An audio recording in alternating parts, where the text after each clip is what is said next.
మాది గొప్ప అని చెప్తాడు ఆయన మాది గొప్ప అని చెబితే టీవీలను టకటకటక చూపిస్తాయి, ఆయనకు అనుకూలంగా ఉన్నవాళ్ళు పత్రికల్లో ఫ్రంట్ పేజీలు రాసి పారేస్తారు. ఎంత అన్యాయంగా రాస్తారంటే లిక్కర్ స్కామ్లో మిథున్ రెడ్డి అంట, మిథున్ రెడ్డిని అరెస్ట్ చేయాలని. అసలు మిథున్ రెడ్డికి ఏం సంబంధం లిక్కర్ స్కామ్లో? మిథున్ రెడ్డి ఏమన్నా ఎక్సైజ్ మినిస్టర్ చేశాడా? వాళ్ళ ఫాదర్ ఏమైనా ఎక్సైజ్ మినిస్టర్ చేశాడా? ఆయన ఏమో వేరే శాఖ, మిథున్ రెడ్డి ఏమో పార్లమెంటు సభ్యుడు. ఆయన మీద మిథున్ రెడ్డి లిక్కర్ స్కాము అని ఒక నాటకం నడిపి ఏదో ఒక విధంగా ఆయన్ని ఇబ్బంది పెట్టాలనేటువంటి ఒక ప్రయత్నం ఇవాళ చంద్రబాబు నాయుడు గారు చేసేటటువంటి కార్యక్రమం చేస్తున్నారు. కాబట్టి చంద్రబాబు నాయుడు గారు చెప్పే మాటలు ఉంటాయి, చూస్తాం కదా మనం. నేను నిప్పు, గాడిద గుడ్డు, వంకాయ పులుసు, నేను కంప్యూటర్లో గొప్పోడిని, అసలు కంప్యూటర్ కనిపెట్టింది నేనే, చెప్పు దీనికి లెక్కలు కంప్యూటర్లో చూసి అన్ని ఆధారాలతో చెప్పు. నేను అడుగుతా ఉన్నా చంద్రబాబు నాయుడు గారి సూటిగా, కూటమి ప్రభుత్వాన్ని అడుగుతా ఉన్నా, జగన్మోహన్ రెడ్డి గారు నిన్న అడిగినటువంటి ప్రశ్నలకు ఆధారాలతో సమాధానం చెప్పగలిగినటువంటి దమ్ము మీకుంటే కమ్ టు ది ప్రెస్. ఊరికి పిచ్చివాగుడు వాడి చేత వీళ్ళ చేత వాగించడం కాదు, లెక్కల ప్రకారం చెప్పేటటువంటి దమ్ము మీకు లేదని కూడా ఈ సందర్భంగా నేను మనవి చేస్తున్నా.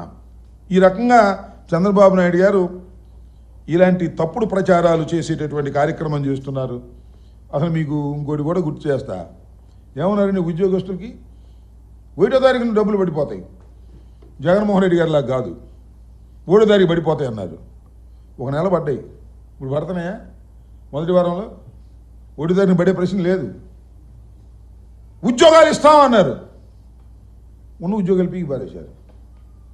ఏదో పిచ్చి లెక్క పట్టుకుని మనం చెబుతున్నాడు ఎవరైనా, లోకేష్ గారు ఏదో 6 లక్షల కోట్లు ఇన్ని ఉద్యోగాలు, ఊరిన కాగితం మీద చెబితే సరికాదు, ప్రాక్టికల్గా ఉండాలి కదా. నేను మనవి చేస్తున్నా, చంద్రబాబు నాయుడు కొత్తగా ఏమి వెళ్ళా ఎక్కడికి, దావోస్కి. చంద్రబాబు నాయుడు వెళ్ళినప్పుడల్లా ఎంఓఐలు తీసుకొచ్చాడు, ఈసారి ఎంఓఐలు తీసుకురాలా. అదేమంటే వెళ్ళినప్పుడల్లా ఎంఓఐలు వస్తాయా? అసలు వెళ్ళక ముందే వచ్చేసినాయండి ఎంఓఐలు. అబద్ధం చెప్పడానికి కానీ సిగ్గుండాలా, అతికేదట్టు ఉండాలా. ఇంతకుముందు చాలాసార్లు దావోస్ వెళ్ళాడు కదా ఆయన, 14 సంవత్సరాలు ఇంతకుముందు ముఖ్యమంత్రి చేసినప్పుడు వెళ్ళినప్పుడల్లా ఎంఓఐలు తీసుకొచ్చేవాడు. ఈసారి ఎంఓఐస్ లేవు. ఏంటంటే అక్కడికి వెళ్ళి రెడ్ బుక్ మాట్లాడితే ఎవరు చేస్తాడు సంతకాలు చెప్పండి, నాకు అర్థం కాదా. అక్కడికి వెళ్ళి రెడ్ బుక్ గురించి మాట్లాడతాడు, అక్కడికి వెళ్ళి ఉప ముఖ్యమంత్రి గురించి మాట్లాడతారు. ఈ యావ తప్ప రాష్ట్రాన్ని బాగు చేయాలని యావే లేదు. జగన్మోహన్ రెడ్డి గారు మళ్ళీ ఎక్కడ అధికారంలోకి వస్తాడనేటువంటి భయంతో ఆయన మీద తట్టల బురదలాంటి కార్యక్రమం చేసేటటువంటి ప్రయత్నం చేస్తున్నారు. ఇది చాలా దుర్మార్గమైనటువంటి విషయం. నేను ఇవాళ కూడా చెప్తూ ఉన్నా, కూటమి ప్రభుత్వానికి, చంద్రబాబు నాయుడు గారికి, వాళ్ళ అబ్బాయికి మీ దగ్గర సిన్సియారిటీ ఉంటే, చిత్తశుద్ధి ఉంటే, ప్రతిపక్ష నాయకుడు మాజీ ముఖ్యమంత్రి జగన్మోహన్ రెడ్డి గారు అడిగినటువంటి ప్రశ్నలకు సూటిగా ఆధారాలతో సమాధానం చెప్పి మీ ఇష్టం వచ్చినట్టు చెత్త మాట్లాడుకోండి, మాకు అభ్యంతరం లేదు. చెత్త తప్ప ఏం మాట్లాడలే మీరు. మిగిలిన చెత్త మాట్లాడితే మీకు తప్పనిసరిగా గుణపాఠం వస్తుంది. మళ్ళీ మిమ్మల్ని చిత్తుగా ప్రజలు ఓడిస్తారు.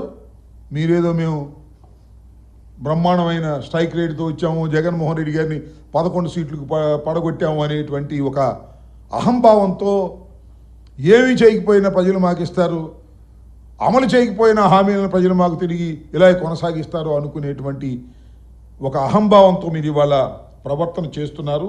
ఇది సరైనటువంటి విధానం కాదు.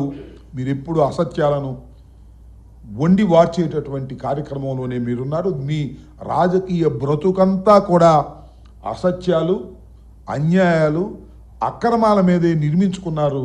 అది శాశ్వతం కాదని కూడా ఈ సందర్భంగా నేను మీ ద్వారా వారికి తెలియపరుస్తున్నాను. మరొకసారి చెప్తున్నాను, జగన్మోహన్ రెడ్డి గారి మీద ఊరికినే మైక్ దొరికింది కదా అని ప్రెస్ మీట్లు పెట్టి ఇష్టం వచ్చినట్టుగా మాట్లాడటం కాదు, సూటిగా సమాధానం చెప్పే దమ్ముందో లేదో తెలుసుకోండి. జగన్మోహన్ రెడ్డి గారు నిన్న సుదీర్ఘంగా అనేక విషయాల మీద చక్కగా వివరణ ఇచ్చారు, కొన్ని ప్రశ్నలు అడిగారు.